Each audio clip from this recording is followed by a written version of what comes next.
Good morning, students. Today I am teach you biology chapter 4, reproduction in students, chapter 5, biology, reproduction in respiration in organisms.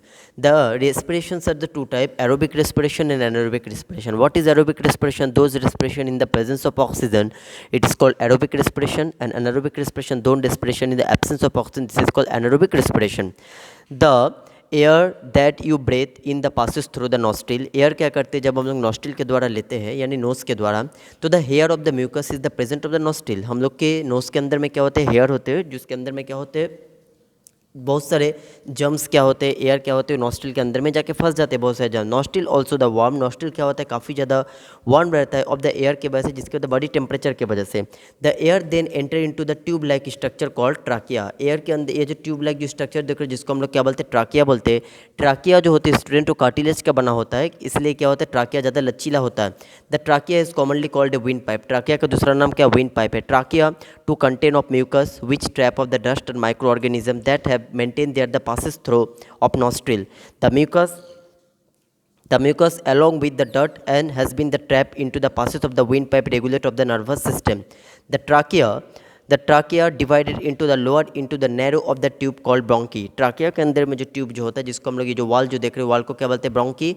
Bronchi जो वाल है, bronchus. अब इसके अंदर में देखो स्टूडेंट ने बैलून लाइक स्ट्रक्चर होता है, जो बैलून लाइक स्ट्रक्चर को हम लोग क्या बोलते हैं, एल्वियोली बोलते हैं. एल्वियोली में क्या होता है, गैस का एक्सचेंज होता है. वन साइड होता है मिलियन ऑफ एल्वियोली, तो अनदर साइड है मिलियन ऑफ एल्वियोली. ठीक है. Gaseous exchange is passes through that constantly supply of blood with fresh and help to the removing of most of the carbon dioxide. हम लोग क्या करते हैं, carbon dioxide को क्या करते हैं, रिमूव करते हैं. और एल्वियोली में क्या होता है, गैस का एक्सचेंज होता है. माउथ के द्वारा कार्बन डाइऑक्साइड, नेजल कैविटी के द्वारा कार्बन डाइऑक्साइड बॉडी से निकल जाता है. और हम लोग का बॉडी में क्या होता है, ऑक्सीजन का फ्लो होता है, जो ब्लड को हम लोग बोलते हैं oxygenated blood. The air in the alveoli it is called the alveolar air. Each alveolus made up of the extremely thin tissue which is surrounded by a blood capillary.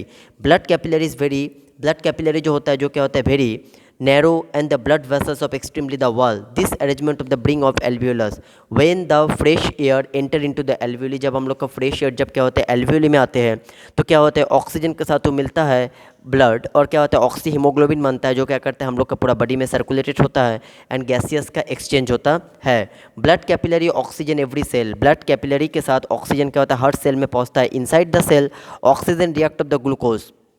Oxygen के साथ क्या होता है, ग्लूकोज रिएक्शन होता है, जिसमें तो energy produce होता है. Carbon dioxide and water also the produces during the process. Carbon dioxide is waste product. Carbon dioxide क्या करते हैं, हम लोग का बॉडी से रिमूव होता है, क्योंकि वो वेस्ट प्रोडक्ट होता है हम लोग का बॉडी का. As the blood flow through the body, blood क्या होता है, बॉडी में क्या होता है, फ्लो होता है. It is collect to carbon dioxide form of the during the respiration. Page 44.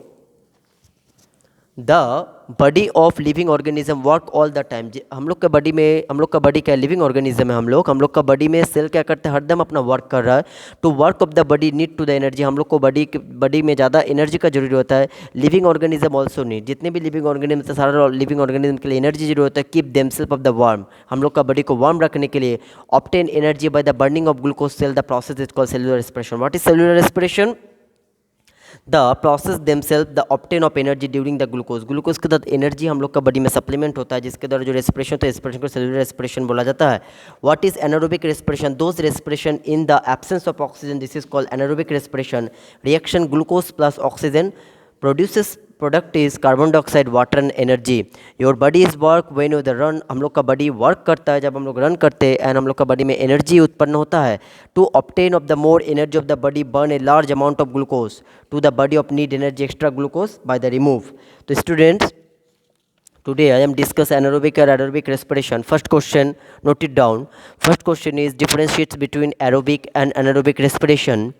Second question, define the term alveoli. Define the term alveoli. Third question, describe the process of gaseous exchange.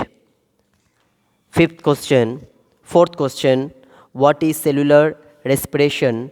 What is cellular respiration? And fifth question, write simple reaction of anaerobic respiration. Write simple reaction of anaerobic respiration. Thank you, students.